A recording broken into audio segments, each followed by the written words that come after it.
Obstructive sleep apnea নিয়ে আজকে কিছু কথা বলবো। এটা আমাদের দেশে প্রচুর পাওয়া যায় এবং ওবেসিটির সাথে এটার একটা রিলেশন আছে।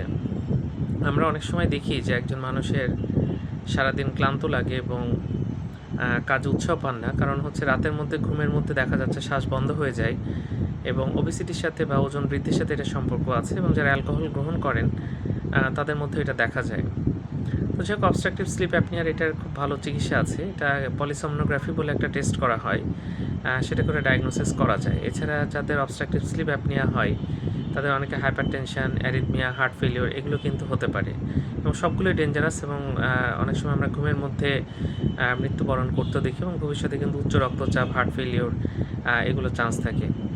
পলিসomnography করে যদি ডায়াগনোসিস করা যায় তাহলে সিপ্যাপ বলে একটা আমাদের মেশিন আছে, কন্টিনিউয়াস পজিটিভ এয়ারওয়ে প্রেশার। এটা দিয়ে কিন্তু এক ধরনের পজিটিভ প্রেশার তৈরি করে কিন্তু এটা চিকিৎসা করা হয়।